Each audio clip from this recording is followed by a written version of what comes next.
Good afternoon, everyone. Thank you for joining us today. I'm Dave White, Deputy Director of the Global Institute of Sustainability and Innovation. Our institute discusses a range of environmental, social, and economic topics at these serendipitous Sustainability Series events. Today's event is the first in a series of virtual talks in partnership with Island Press, a nonprofit book publisher that shines a spotlight on crucial issues and focuses attention on sustainable solutions.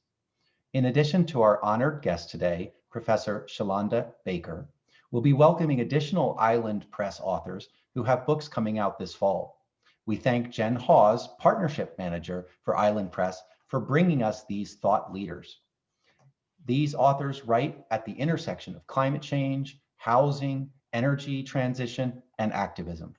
It's now my pleasure to introduce Kris Mayes, who will moderate our discussion today. Kris is Professor of Practice in the School for the Future of Innovation in Society in the new College of Global Futures, as well as the Director of ASU's Utility of the Future Center.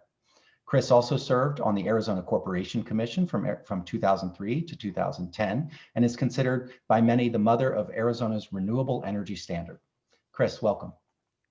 Thank you, Dave. So great to be here, and I'm thrilled to be your moderator today and to welcome our amazing speaker. Shalanda Baker is a professor at Northeastern School of Law.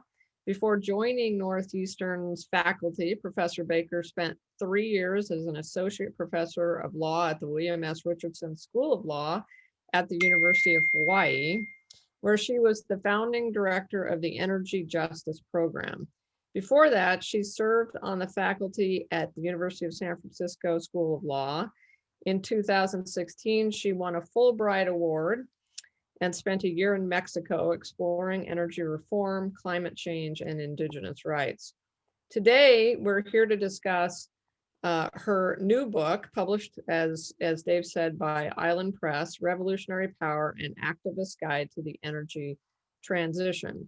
Her book is a playbook for the energy transformation, complete with a step-by-step analysis of energy policy areas that are ripe for intervention. So with that, I'm going to hand it over to Shalanda, and then we're going to have some Q&A, and please feel free to begin putting your questions in the chat box whenever you're ready. So Shalanda, take it away. Thank you so much, Kris. I'm going to go ahead and share screen here. And oh my gosh, of course, as soon as I start, my doorbell rings. Okay, well, so thank you so much for having me. I am absolutely honored to be a part of this conversation and this speaker series. Before I get started, though, I also want to acknowledge that I am dialing in today from territory, unceded territory that is held or was held by the Massachusetts people, the Wampanoag people, and the Nipmuc people.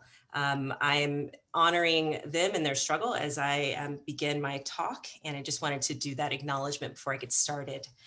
All right, so I've written a book, which is not your typical academic book. It's very much meant for advocates out in the field practicing, and it draws on my own experiences as well as data that reflects the state of race, energy, and energy justice right now.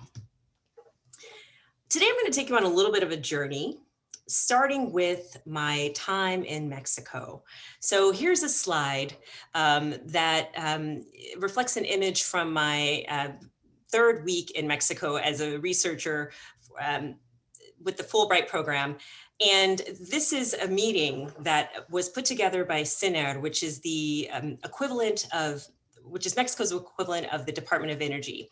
So CINER had put together this meeting, inviting folks from academia, folks from the NGO community, as well as government officials to discuss how to share, how corporations and how the government should design a program to share benefits in connection with that country's energy transition.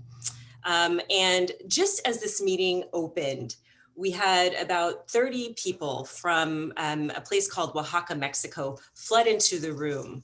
Because although the meeting was structured to discuss the benefits that should be shared with communities, they didn't invite anyone from the community. And so in many ways, this moment where communities were very much at the periphery of a discussing or involving how they might be able to benefit from the energy transition reflects the broader dynamic with respect to energy and this broader transition away from fossil fuels to clean energy around the world. And in many ways, Mexico is my first intellectual home. I've spent the better part of a decade exploring that energy transition. And what I've discovered through my research in Mexico is that so long as we rely on the same logics and institutions and structures in this clean energy transition, we are doomed to replicate the inequality that is already embedded in our existing fossil fuel energy system. And so just to give you a little bit of a background, again, on my first intellectual home, my first love, Mexico is one of the windiest places in the world. Oaxaca specifically is one of the windiest places in the world. And particularly this highlighted place is called the Isthmus of Tehuantepec. It is now the site of controversy and development debates because it actually now houses the highest density of onshore wind in the world. And I landed in Mexico initially back in 2008 and then got to go back as a Fulbright scholar in 2016, just as this, the development was underway, and just as the development was beginning to increase at an exponential rate. And this particular region is a region where there are indigenous farmers and fishermen, and it has the highest concentration, one of the highest concentrations of indigenous peoples in Mexico. And unfortunately, as I mentioned, we are replicating some of the inequality that is baked into our fossil fuel system in this particular transition. We have folks who are experiencing energy poverty. So they don't have access to energy, but they're living in the shadows of these wind turbines. And so this this dynamic that is playing out in Mexico is very much reflected in other places around the world. So as Kris mentioned, I have spent some time in Hawaii as well. And on a day like today, when it's in the 30s in Boston, I wonder why I ever left. But I did have the fortune of landing in Hawaii just as that state was undertaking one of the most ambitious energy reform projects in the country. I got there in 2014, and in 2015, the governor signed into law HB 623, which established a 100% renewable portfolio standard with the goal of reaching all of the state's energy needs with renewable energy by the year 2045.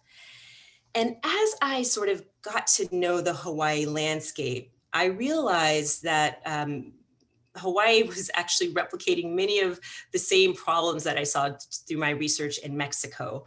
And so just to give you a little bit of a context about Hawaii, residents in Hawaii, ratepayers in Hawaii pay among the highest rates for electricity in the country. Poverty is high. We have a large Native Hawaiian population and BIPOC communities, so Black, Indigenous, people of color communities that are living in the shadows of fossil fuel generation. So there's a concentration of dirty energy. And as I began to ask questions about how to ensure that community voices were brought into the conversation, so they were no longer at the periphery of policy debates, as well as how we could use the energy transformation and transition in Hawaii as a mechanism to remediate structural inequality, I really was looked at like I had 3 or 4 heads. Most of the policy wonks and the stakeholders, so I'm talking about solar companies, I'm talking about policy experts, and even academics, saw Hawaii's energy transition as one that was purely about technology, purely about switching the fuels away from fossil fuels to clean energy. And I knew, based on my work in Mexico, that that simply wasn't true, and that we had a tremendous opportunity to use the energy transition as a pathway to remediate structural inequality. So as Kris mentioned, I started the energy justice program at the law school there to link communities to the energy policy debates happening in the state. Once I left Hawaii, I landed at Northeastern University, which is my alma mater. And I teamed up with two other lawyers who were facing similar dynamics in places where they were. So Subin Devar, my co-founder and co-director of the Initiative for Energy Justice, was in California. Shiva Prakash was in New York, working on the Renewing the Energy Vision regulatory proceeding. And each of us recognized that there was a gap between communities and policymakers and the policy table itself. And so we formed the Initiative for Energy Justice to really bring the voices, visions, hopes, and dreams of communities into the policy debates that are actually shaping the energy future for so many people around the country. So with that bit of background, with my priors laid out and on the table, with me exposed in terms of who I am, how I come into this work of energy justice, I want to take us to this moment. So what exactly is this moment? I have taken to calling it a reckoning. This is an extraordinary moment of reckoning with the structures and systems and the inequality that we have come to sort of take as an inevitable and natural and immutable part of our social fabric. We are reckoning with all of our systems in this moment, beginning with the COVID-19 pandemic, coupled with the sort of spate of very public racial violence that we've seen over the last several months, but of course it's a part of a longer legacy of structural violence as well. But I would argue that this moment of reckoning does not leave the energy system untouched. And I would also argue that the energy system is implicated in the systematic structural violence that is experienced by people of color in this country. And so I think we need to have a reckoning. And this reckoning with the energy system is long overdue. We need to reckon with the legacy of harm that is being experienced by communities of color in this country. We need to reckon with the investor-owned utility model. And I know Kris has a lot of ideas about that, and I'm excited to have a conversation after my presentation. We need to infuse justice and equity principles into our 100% renewable energy standards and goals. So that means centering equity in a way that equity has not been centered in the past. We also need to grapple with and reckon with energy burden and energy insecurity, two things that are disproportionately felt by people of color in this country. And we also need to ensure that clean energy access is a way, or clean energy access is equitable. And I do see clean energy access as a way to embark upon a path of economic justice for communities all over the country, but in particular for communities of color. So again, I want to talk a little bit about this moment because I think it's important to contextualize my work in light of what's happening with COVID-19. So way back in April, which literally feels like a million years ago, we started to see that the COVID-19 pandemic would have, or was having disproportionate impacts on Black people. And in particular, you know, the share of population was outstripped by the share of deaths and also exposure rates. A study put together by the New York Times way back in July, which again, it was a million years ago, only 4 or 5 months ago, showed that Latinx and African Americans are 3 times as likely to become infected as their white neighbors and twice as likely, nearly twice as likely to die from the virus as white people. We also saw an April study come out by the Harvard Chan School of Public Health, which illustrated that just a small increase in long-term exposure to air particulate matter leads to a large increase in the COVID-19 death rate, as well as some of the complications leading to, or the complications with respect to COVID-19. And so there's an environmental justice issue, right, embedded in this particular moment. And we know that those communities who have been disproportionately exposed to air pollution are Black and brown. Latinx folks are exposed to 63% more pollution than they produce. Black Americans, 56% more, and non-Hispanic white Americans are exposed to less pollution than they produce. So I've shown you a little bit of data from early on in the pandemic. Just a few weeks ago, we had the COVID tracking project publish data, and they're actually a great resource for any researchers out there in the audience who want to get down into the brass tacks of this. But their data is quite stark regarding where we still are with respect to the racial disparities in COVID death rates, as well as case rates, infection rates among communities of color. We have Black people, for example, comprising only 12% of the overall population, but 21% of overall deaths, 18.7% of cases. And the situation is stark also within the Latinx community, where they are only 17.8% of the overall population, but 21% of deaths and 28% of cases. So this is an ongoing issue. And as we have now surpassed the 250,000 death mark, I think there's still more data to be culled. And again, racial data is still very hard to find, and we haven't seen racial data reported across the board and across all states. So I want to take you to my community because, again, we're going to talk about energy, but we have to sort of set this broad context. And I wrote the book a little bit ago, but it sort of landed at this moment that is very relevant to the arguments that I make in the book. So here in Boston, I've sort of given you a little bit of a snapshot of the communities that have been impacted by COVID-19. And we have confirmation of case rates in communities that are historically Black and brown communities. So Rosendale, Dorchester, Mattapan, Hyde Park, those are historically communities of color. Just at the top of the screen to the right, so the Northeast, we have communities of Everett, Chelsea, and Revere, which are also communities of color that have experienced extraordinary case rates in our community, in our broader Boston community. At one point, Chelsea, which is a largely immigrant community, had some of the highest infection rates in the entire country. These also happen to be environmental justice communities. So we know that their exposure to COVID-19 is going to,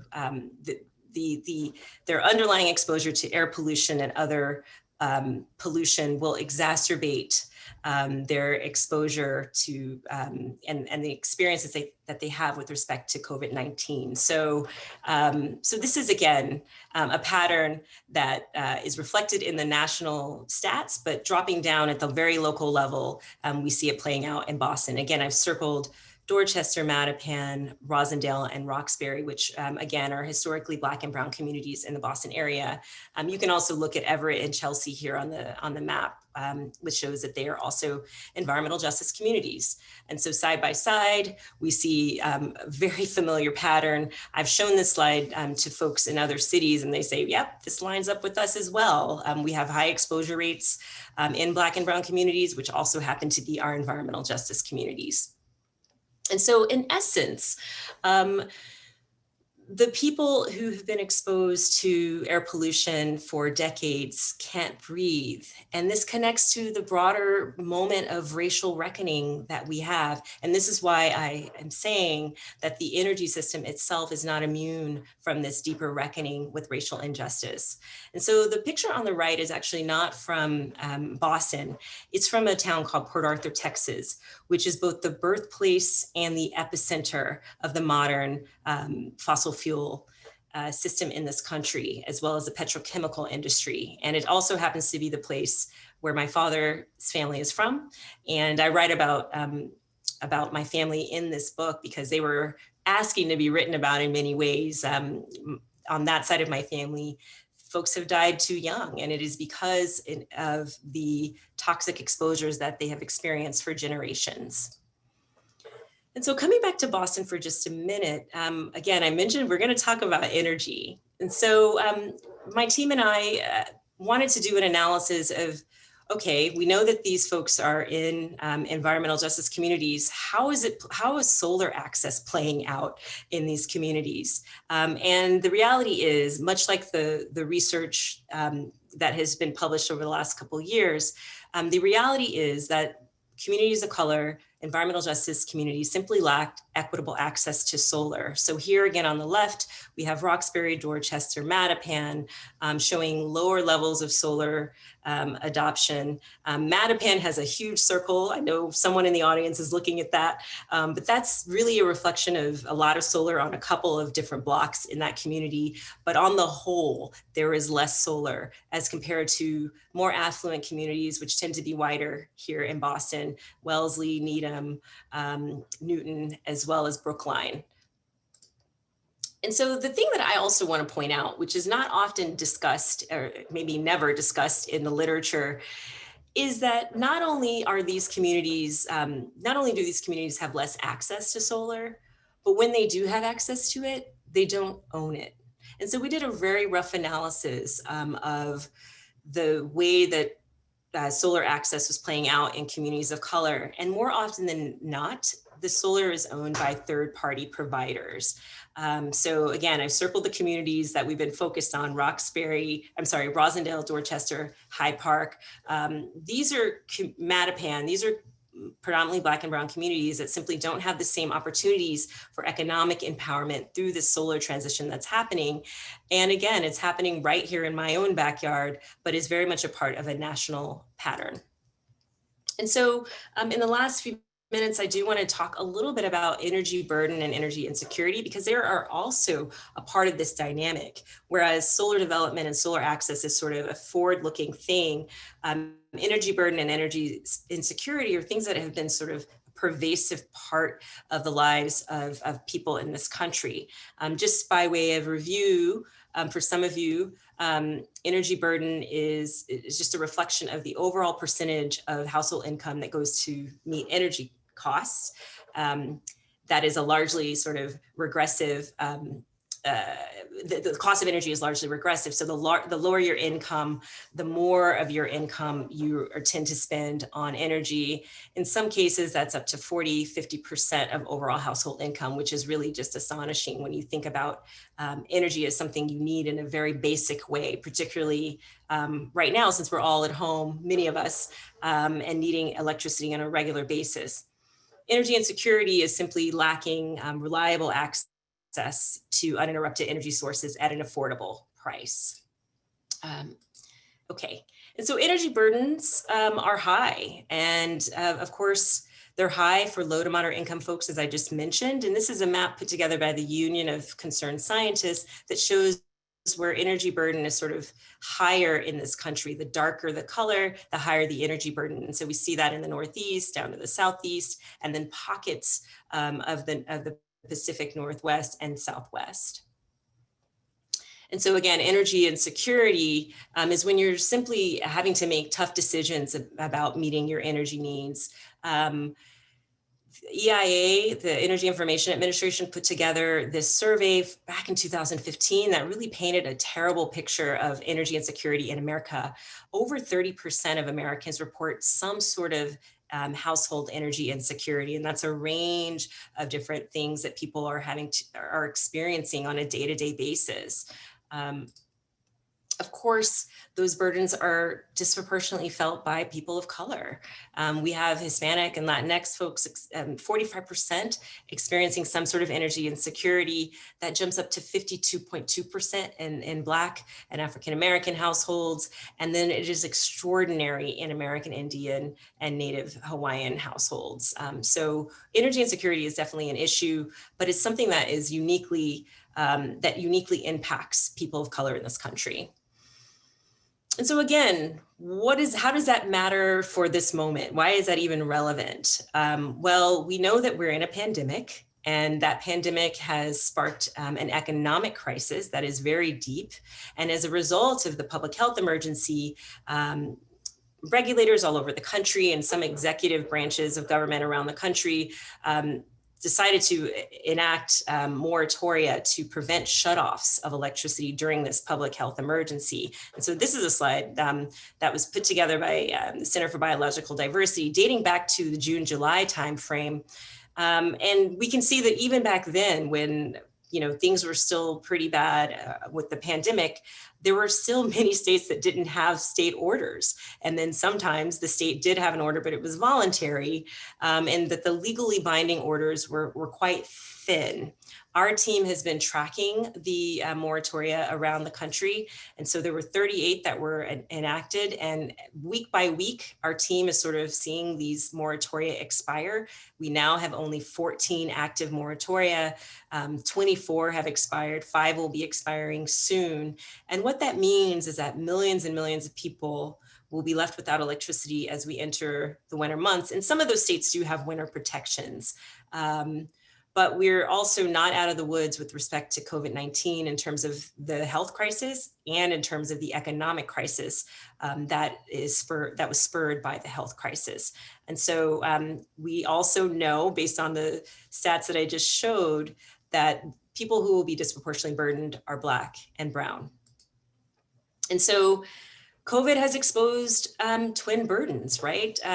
Environmental burdens are disproportionately borne by Black, Indigenous, people of color communities. The economic burdens of the energy system are borne by the same communities. And they're simply not getting the same access to solar, which is an economic benefit. And when they do get access, it seems to be inequitable. And so the book that I've written, and in closing, makes the case that the technical terrain of energy policy should be the next domain to advance civil rights. And I truly believe that energy and energy policy should become a kitchen table issue, right? This should be something that folks are gathered around to figure out how to organize around energy access, how to organize around the cost of energy, how to understand the structure of their utility in their state. I also sort of am proposing a broad set of recommendations as an approach to energy policies. So the book is not just meant for my aunt, my uncle, my mom, who will read it, I know, but it's also meant for policymakers so that they can begin to think about how to engage in energy policy in a way that is equitable. But first, we need to recognize prior harms. And so that's very much about the environmental harms that have been borne by communities, and particularly communities of color in this country. We need to embed equity in our ambitious energy goals. So in Mexico, I saw this play out where equity was not a part of that state's that country's energy transition. In Hawaii, I saw the same thing play out where equity was not a central focus. In fact, it was something that was almost shunned in the march toward climate change mitigation. We need to include frontline voices and communities in energy policymaking. That should be a no-brainer. They should have a seat at the table and a seat that is and a voice that is meaningful.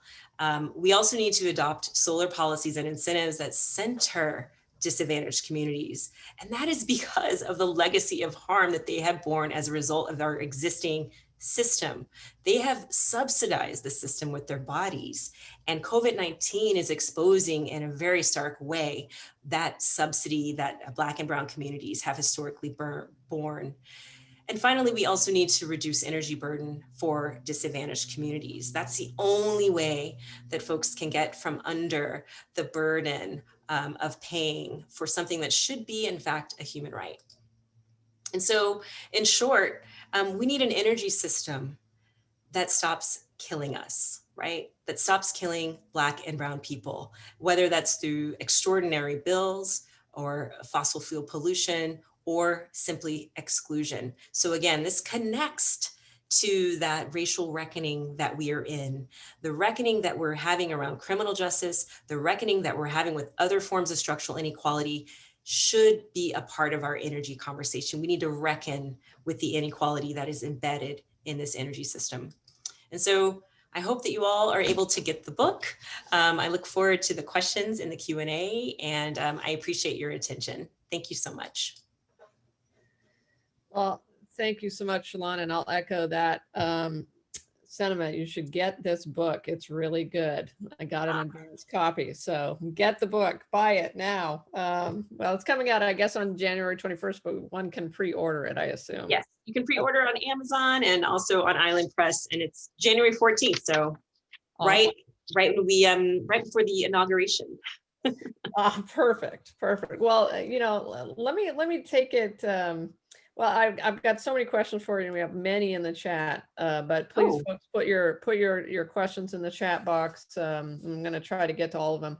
You said something really fascinating, Shalanda, that I totally agree with, and it has puzzled me for my entire time in energy policy, which is energy policy should be a kitchen table issue, mhm. and probably energy policy and equity, but it's not. Despite the fact that you showed a map, several maps there demonstrating the energy security issue, the energy burden, especially in BIPOC communities. Why isn't it? Given it affects so many people, and what can we do to make policymakers, like commissioners like I used to be, and state legislators and members of Congress, see it that way? Right. I love that question. I mean, I think there are a few reasons why energy is not a kitchen table issue. I would say first, there's sort of a threshold complexity issue. And, many people sort of see energy as purely technical. And so they think, okay, there's someone else deciding this, there's someone else making the rules. I don't understand it. It's too complex, and Kris, I know you can attest to this, right? Any sort of regulatory website looks like it was made in the 1960s. I mean, literally going on it, you get bounced out, it just doesn't make sense. And it's very hard to even access the filings that you need or even submit comments. So the infrastructure that's around the system is complex, and the language itself sort of obfuscates the simplicity that is really behind. I mean, if we broke it down, right, it's kind of a basic system, but there's so much technology that sort of or technical language that creates a barrier. I think also energy is invisible. Our lights go on. But I think, the fact that it's something that happens behind the walls and, maybe in the poles outside of your house really does belie the intimacy and the intimate relationship we have with energy. I mean, in the book, I write about my own experience with energy insecurity and energy poverty as a kid.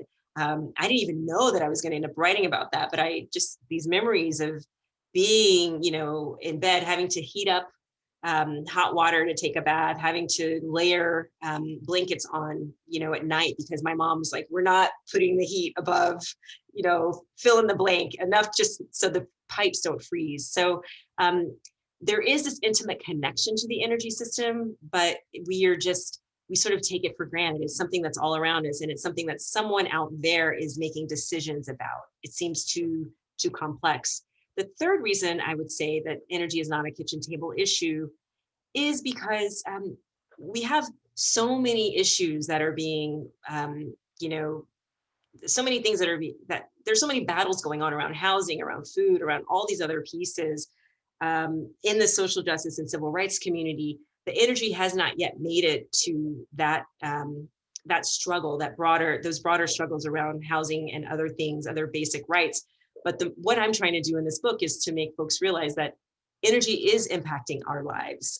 It is impacting the choices we make around food and other things. And so we need civil rights organizations and social justice organizations to get educated about these issues, because the new system is being created right now. And there's a real opportunity to make that new system work for Black and Brown people. That's awesome. Totally agree. So let me jump into some of the questions that are coming into the chat box, because I don't want to. Yeah, we got a lot to get through. But let me ask you this. One person notes on October 30th, Pinnacle West, parent company of APS, one of our largest utility here, touted that summer heat and undoubtedly more people being at home due to COVID drove strong third quarter earnings. How can we get utilities to invest back in the community and not profit off of the pandemic? Wow. So one of the issues that I am looking at and tracking, so not only are we tracking the moratoria on utility shutoffs, but we're starting to track the way utilities are beginning to position themselves to recoup the debt or pass on the losses that are occurring because a lot of people cannot pay their bills. There's a data gap in terms of understanding just how bad the problem is, but there are estimates of billions of dollars that are going to be lost because of arrearages, so back pay. And so one of the fears is that utilities are going to be able to pass on those costs to regulator or to ratepayers. And so the way to prevent that is actually getting involved and creating an awareness campaign around this cliff, this fiscal cliff that is about to happen for utilities, and ensuring that regulators create some sort of hooks in there so that they're not able to just pass on those losses, but that we sort of reopen the regulatory compact. I'd love to get Kris's thoughts on this, but I know this is, well, I'd love to get your thoughts. I mean, it is an open debate, or open conversation, but yeah, I mean, I'm watching it. I think, we need to see some creative, regulatory matter or regulatory processes unfold around the country, but this is absolutely what we're going to see probably starting in April and May. So following up on that, Shalanda, so I'm curious, you mentioned getting civil rights groups involved in regulatory processes in these traditional dockets that you and I have been involved in over the years. Do you think it's existing civil rights groups, or is there space here for people who may be watching this this speech and this panel to start new ones? I mean, what are the organizations of the future that are going to, and what is the activist of the future to your book, which is, lays out some of this in your book. What does that look like? Yeah, so I love that question. There have been people in this work for a long time. And when I say in this work, I mean environmental justice work. And so we already have kind of an infrastructure and system of advocates who have been fighting the dirty system, fighting the bad.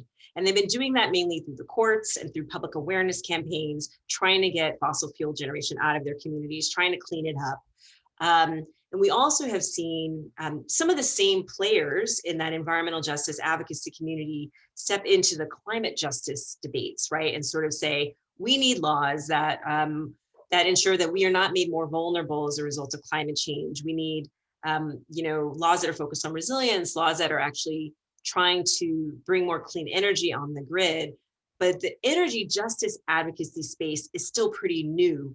Some of those same players are going to be a part of that, but we need a deep alliance with the big green organizations that have been pushing for climate change mitigation, the Sierra Clubs, the Natural Resources Defense Council. We need those organizations to kind of see these networks that have already been organizing around environmental justice and climate justice to say, oh, yes, we can partner with you. We need to partner with you in some of these technical dockets, legislative proceedings, to create a system that actually works for the constituencies that are environmental justice communities.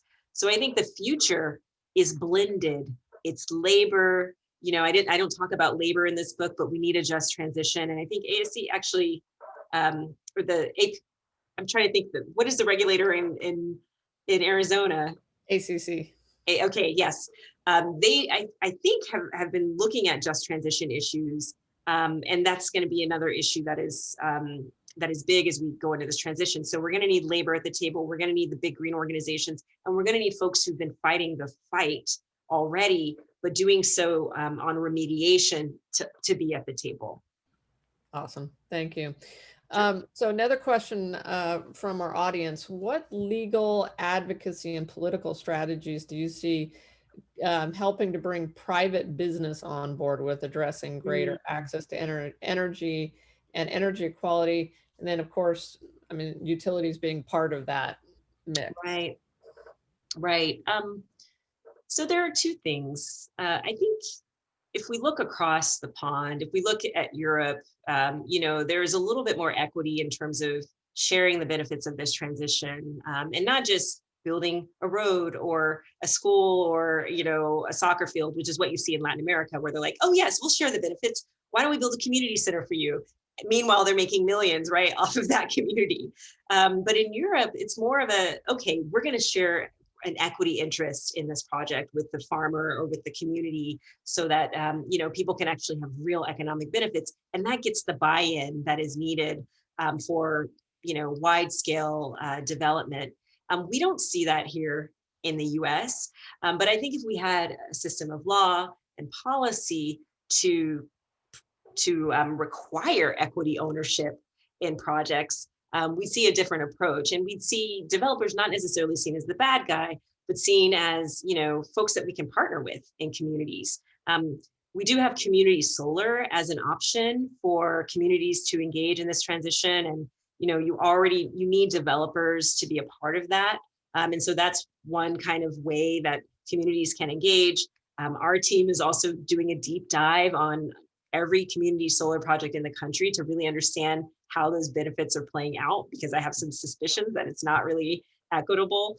But so structurally, bringing private parties to the table to be good actors and good partners will require law. It will require, regulators, policymakers, and legislators to really set out hard requirements for engagement in projects. And we do see in New York a carve out in their Climate Leadership and Community Protection Act for investments to actually flow, climate investments to actually flow to disadvantaged communities, which is landmark. And President-elect Biden's plan also requires for that investment in communities at a rate of 40%. So this is extraordinary. I mean, this is a moment where we are seeing some shifts, but the more we can put those hooks in law, the more we'll see, these private actors behave in a socially desirable way, I should say. Yeah, and sort of this is a follow-up to that, Shalanda, which is one person in the audience says, can you expand on the issue of solar ownership you raised in your presentation, which was really an interesting one, because you actually looked at it within a community, right? Right. In Massachusetts. And so how do policy makers do that? Is it right? Yeah. So I will say that those are unpublished, results. We really wanted to. So we have been looking at solar disparities in a few different states. I've partnered with a data scientist who actually can run the numbers better than me, but I do have an expert on my team who's able to sort of do that rough analysis. And with COVID, I was really interested in, okay, well, how many burdens are these communities facing, right? They're EJ communities, looks like they don't have any access to solar. And let's just do an analysis for me as to how many are third-party owned versus owned. And there was just this stretch, right? Like this disparity that was so evident in the analysis. And I felt like I had to put that slide up just to sort of illustrate that even when we are a part of the conversation, we're being sold a different type of product when compared to our white neighbors. And so so in Massachusetts, so this was all Massachusetts, this was local. In Massachusetts, we have a mass solar loan program that actually provides kind of lower cost of capital for communities or for households to be able to participate in the solar transition. They've recently really tailored the program to target LMI communities, and we know there's a large overlap between LMI and communities of color, but for some reason, it's just not taking off. I talked to a lot of people who are in the solar space, and I work on other projects with solar advocates. And one of the issues that comes up again and again are the transactional costs that are at play when developers go into communities of color. We can imagine that it's a lot easier, it's low-hanging fruit to kind of go into a community where there's already solar. We're just going to keep going into that community, right? And I'm going to make my money. Whereas in a community of color, you've got to there isn't as much solar because of historical patterns of exclusion, and also access to capital has been an issue. And so they've got to sort of create a plan. That's a transaction cost. For a business, it's not worth it.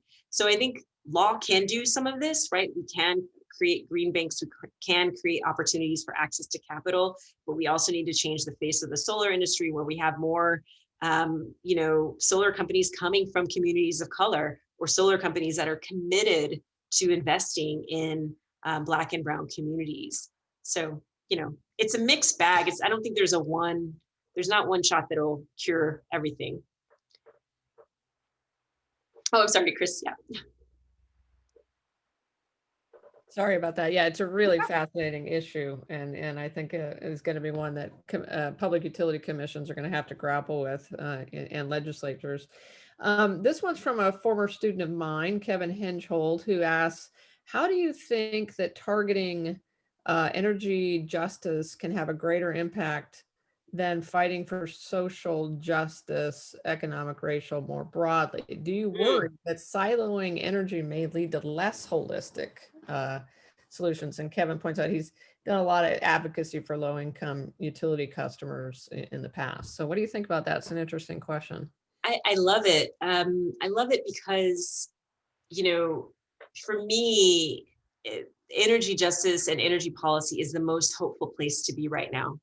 We are creating a whole new world. The utility system is up for grabs, I would say. We don't know what the utility of the future is going to look like. That's an opportunity for justice.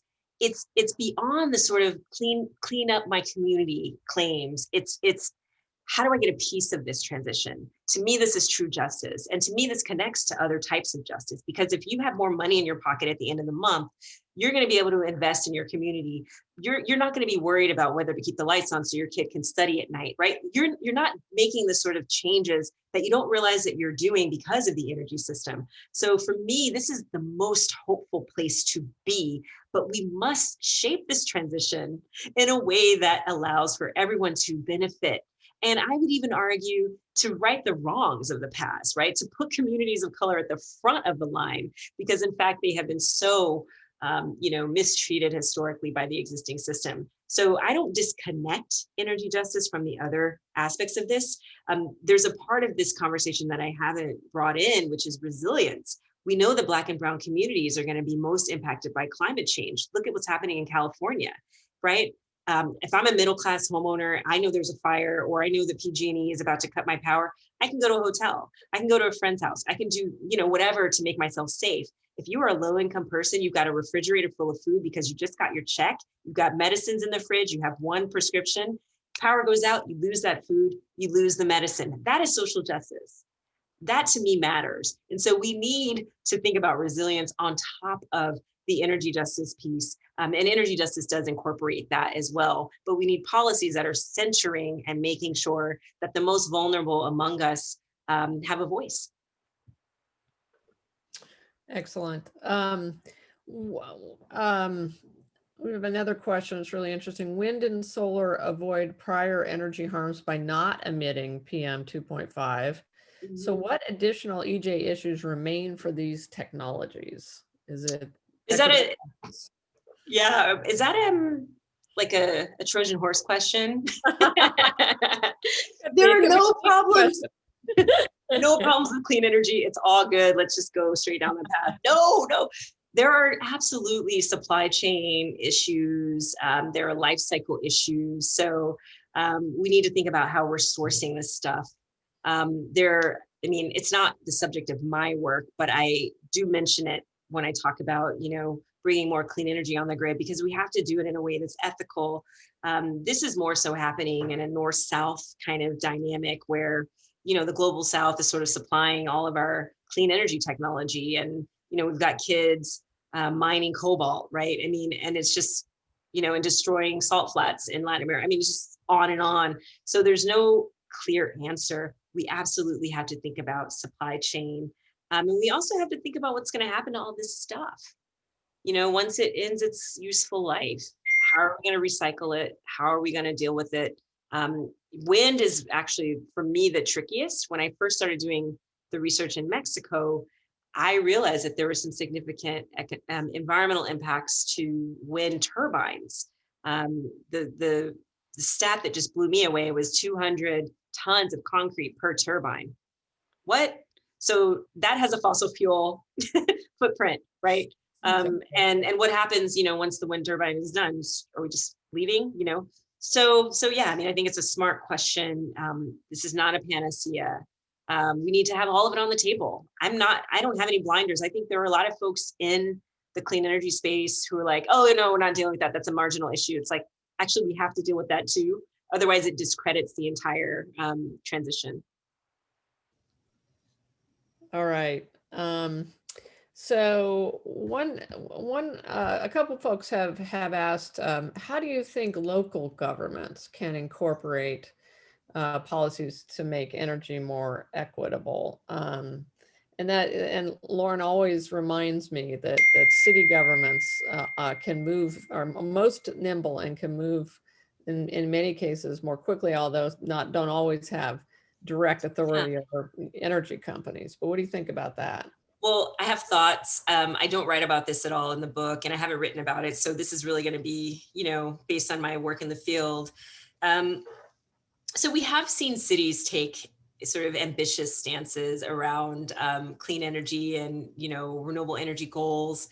I think we can rely on city infrastructure for resilience, for microgrids, for, creating community solar projects that then lower energy costs, like ways to sort of think creatively about how to distribute benefits by putting energy infrastructure on local buildings. I think we can also push, at the margins by sort of saying we are going to be a net zero city, we are going to be a net zero community, or that sort of thing. I mean, that kind of changes behavior. But in terms of the day-to-day lived experiences of people, I think experimenting and thinking about how we do infrastructure, how we connect communities to backup power and that sort of thing. I think that's really exciting and interesting. Excellent. This question is from Braden Kay, who is the City of Tempe's Sustainability Director. And Braden asked, how do we teach utilities about target universalism and that we need to center racial equity and not just push this off as solely poverty or an economic issue? He says, I love your framing around energy justice, but I worry that utilities fear truly addressing race and tend to hide behind offering just doing energy assistance and do not feel comfortable really digging into that structural racism. And probably the same could be said of public utility commissioners. This is not something that the commissioners deal with either much. Well, so my goal in this work is to elevate these issues. I think this is a regulatory issue as opposed to an educate the utility issue. I actually think utilities are squishy. They'll go wherever we tell them to go as long as they're regulated the right way and have the right incentives. So my emphasis is not necessarily on utilities as much as let's get the regulators to think about these issues and embed equity in how they are making decisions, right? And think about distributional justice and distributive impacts in the rules that they're creating and in the decisions they're making. But the way to do that is to educate them, right? And so I think first of all, we need a grassroots movement. We need public education around this so that we have the players who are already at the table understanding equity, but also new players at the table to educate regulators around equity. But for me, the low-hanging fruit is not the utility. It's really the regulatory game. One that I avoided like the plague when I was in Hawaii. I was just like, no, I don't need to know about regulation. No, I do international stuff. And everyone's just like, you got to go to the PUC. That's where it's at. And I was like, So eventually I broke down and, started paying attention. And it's just a fascinating place where rules are made. As goes the regulator, so goes the utility. I totally agree, completely.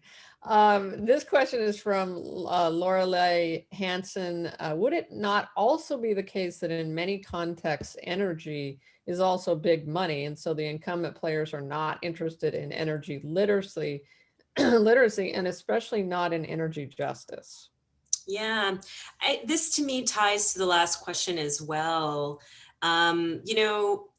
I don't think utilities are going to go away. I actually feel like their role in our society is going to shift as we open up, opportunities for more competition. But we have to create new markets in a way that is equitable. I mean, that may be kind of oxymoronic for some, like you can't create equitable markets. How do you do that? But we do need to create opportunities for communities to participate in that new marketplace where, you know, I'm sending electrons on my phone, or, you know, I think there's a lot of innovation and technology that's just waiting to be kind of put online. I agree with Lorelei's question that money is kind of the backstop. But when you think about something like the Renewing the Energy Vision docket, which started, okay, that was the same year I got to Hawaii, like 2014. That was all about sort of upending the utility system. I think there's a lot of cynicism as to how that's all played out and a lot of questions, but it was all about sort of thinking about transforming the utility, thinking about creating a new platform for utilities to kind of operate within, but bringing new market players in. And if we require that of the utilities, then the money, again, we have to regulate. The money thing isn't as much of an issue, but even behind the money of the utility, right, we have folks like the Koch brothers, and you're going to hear from Jackie Patterson, and you know, she definitely has an analysis around this. I mean, we have big money. It's not like big money, it's huge money that is sort of, you know, infiltrating communities of color, getting them to turn against clean energy. I mean, all sorts of misinformation campaigns. So it's insidious at many levels, but we have to fix the regulatory system first, or not fix, but just sort of think about regulation in an innovative way to get utilities to change their behavior as well. And you spoke about this at the beginning of your talk, Shalanda, but you talked about the need to change the IOU model. I'm curious, do you think that one way to inject equity into utilities is to do that and to create basically make utilities platform service providers, or, you know, platforms for third-party entities, that therefore making it more open to? Yeah, I mean, I lean more toward that. I also lean toward public power, even though it also has its own drawbacks. You know, co-ops were sort of thought of as a panacea, but they have a lot of problems too in places like the Deep South and in the Midwest. But, you know, I think we need to break down this sort of centralized system. That's one of the issues. And I think about California and its vast landmass, and the utility doesn't have the incentive to fix its infrastructure, which is why, you know, it's just shutting down the grid. It's like, oh, we're just going to shut it down, rather than have someone out there cutting, you know, trimming the trees or whatever to make sure that a fire doesn't start. We're just going to shut it down. So we need a different model. The model that we have doesn't work. And I do think that the platform model is one that is promising, but we need to know more.